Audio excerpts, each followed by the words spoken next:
तो अभी 1 साल पहले मैं कॉलेज में था। नहीं, मैं अपनी मर्जी से नहीं था। अपनी मर्जी से तो मैं आज जो हूँ वो भी नहीं हूँ। ये कैसे हो गया है?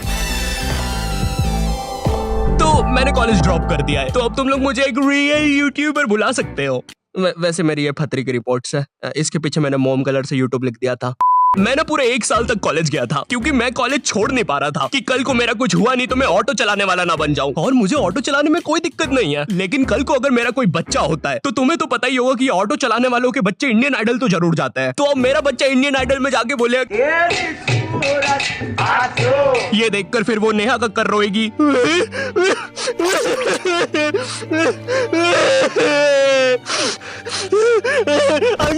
मुझसे बोला ना, पास मत आ। ये कॉलेज जाने से पहले ना हमको बहुत ज्यादा एक्सपेक्टेशंस होती है कि तुम्हारा कॉलेज वो नेटफ्लिक्स की वेब सीरीजों वाले कॉलेज जैसा होगा। तुम उसमें मेन कैरेक्टर रहोगे, तुम्हारा एक सफेद बाल वाला कूल सा दोस्त होगा एलेक्स। लेकिन फिर तुम सच में कॉलेज जाते हो और वहाँ पे तुम्हें सफेद बाल वाले एलेक्स की जगह लाल बाल वाला लक्की मिलता है। बोलो जुबान केसरी। साला जब भी मैं बोलूं आधा कॉलेज लाल क्यों है? लाल है, सारा लाल है। अब चीजें और बर्बाद करने के लिए तुम्हारे पापा तुम्हें उसी कॉलेज के 2x2 के हॉस्टल में डाल देते हैं। वो हॉस्टल रूम में कुछ नहीं होता है सिवाय एक अधमरे से पंखे के। साले को जब चलाओ कोई से नए जानवर की रोने की आवाजें आती है। आधा कॉलेज तो इस डर में निकल जाता है कि अभी गिरेगा साला। कैसा पंखा है ये? ऐसे लग रहा है 5 की स्पीड करूंगा तो बोलने लग जाएगा। नीली परी पीली परी कमरे में बांधा है। इससे तो पागल। तुम्हें पूरे महीने में खर्च करने के लिए तुम्हारे घर वाले मात्र 200 रुपए भेजते हैं और तो और तुम्हारा हॉस्टल का रूम ना ऑलरेडी बाथरूम बराबर होता है। फिर भी तुम्हें उसे शेयर करना पड़ेगा एक चूहे जैसे बच्चे के साथ जो तुम्हें पूरा कॉलेज खत्म होने तक बेफालतू की बातें बताता रहेगा। Maggi masala is a drug. और एक तो ये कॉलेज फर्स्ट ईयर के लौंडों में इतनी ज्यादा गर्मी होती है ना, इनको किसी प्रोफेसर ने इतना सा कुछ बोल दिया। ओए तू, अरे बंटू चुटकी बजा तो, मेरे से बचती नहीं। और मिलने के समय पे इनसे पहले प्रोफेसर के बंदे आ जाते हैं उधर। क्या बोल रहा था? और तो और तुम्हारे कॉलेज में कोई लड़की भी नहीं होती है जिसे देखकर थोड़ा अच्छा लगे। 99.9% लड़के भरे हुए होते हैं और ये जो 0.1% है ना, ये भी लड़का ही है। बस इस साले की हरकतें लड़कियों वाली है जिससे क्लास के बाकी लौंडे खुश रहते हैं। तो बचपन से मेरा मैथ्स बहुत ज्यादा खराब था। मुझे 9th क्लास में ही समझ में आ गया था कि मेरा मैथ्स में कुछ नहीं हो सकता। ओए सर, पागल हो गए हो क्या? मैथ्स में ABCD कहाँ से आया? नहीं, मैं केस कर दूंगा आप पे। मेरा वकील किधर है? आयु बेटे चुपचाप अपनी जगह पे बैठ जाओ, तुम्हारा कोई वकील नहीं है। अच्छा 2 मिनट रुको, अभी बुलाता हूँ। कर दिया मैंने मैसेज, आ रहा है। तुम नहीं। मैथ्स पर मुझे बचपन से ही भरोसा नहीं था। एक बार 5th क्लास में मैंने 9 का टेबल रटा था 9 घंटे लगा के। अगले दिन स्कूल गया तो एक एबला बच्चा आके मुझे 9 का टेबल लिखने की ट्रिक बता रहा है। भाई 9 का टेबल कौन याद करता है यार? तू ऐसे लिख सकता है 9 8 7 6 5 4 3 2 1 1 2 3 4 5 6 7 8 9। माँ कसम बता रहा हूँ, उस टाइम वो बच्चा बस मुझे 9 का टेबल लिखने की ट्रिक बता रहा था, लेकिन न जाने क्यों उस टाइम वो मुझे मेरे 9 घंटे की मेहनत पे मूतता हुआ नजर आ रहा था। अरे 9 का टेबल कौन याद करता है? इससे तो 9 घंटे में स्टार उत्सव पे शाकला का बूम देख लेता है। क्या बोलूं मैं इस पे? मैं कुछ बोल ही नहीं सकता।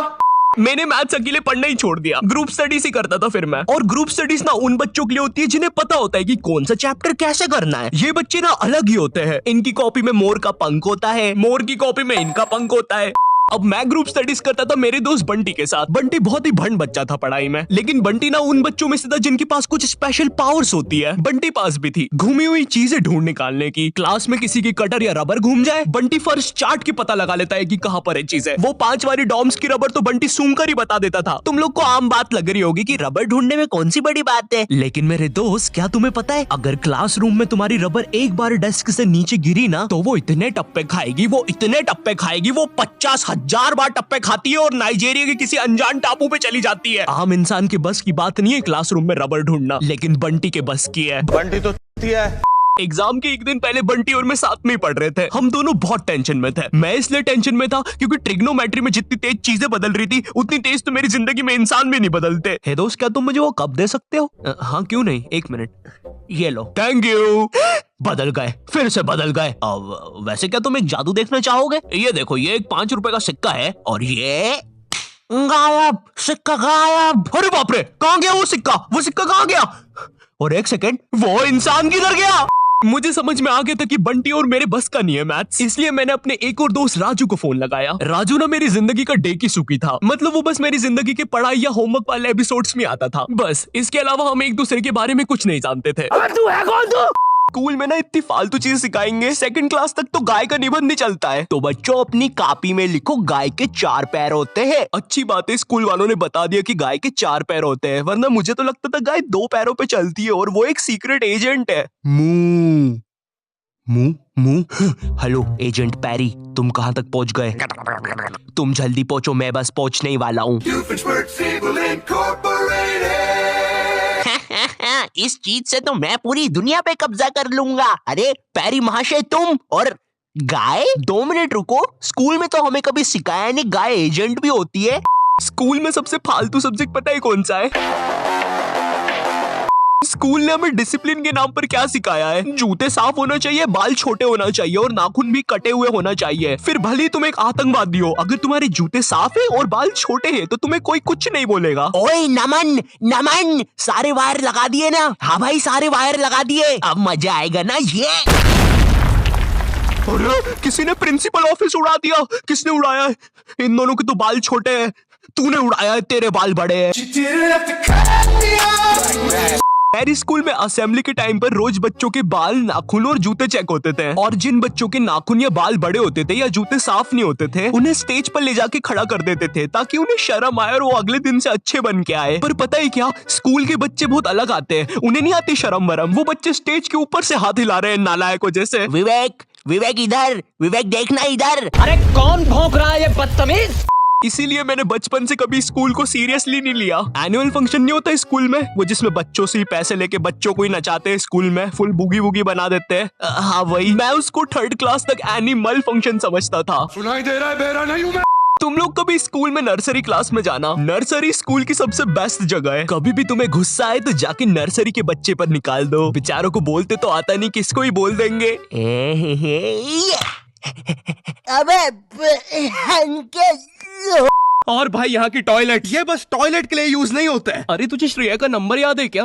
चल मेरे साथ। कहाँ? अरे बाबा यहाँ तुझे किसी भी लड़की का नंबर मिल जाएगा। श्रेया अग्रवाल, श्रेया बंसल, श्रेया शर्मा, श्रेया राजा ने मिल गया। अरे लेकिन ये तो बंद है। अरे तो टेंशन की क्या बात है, इधर आइए ना, इधर बाकी नंबर भी है, चेक करिए। Shreya Jio, Shreya Airtel, Shreya Idea. Hello Shreya. हाँ बोल।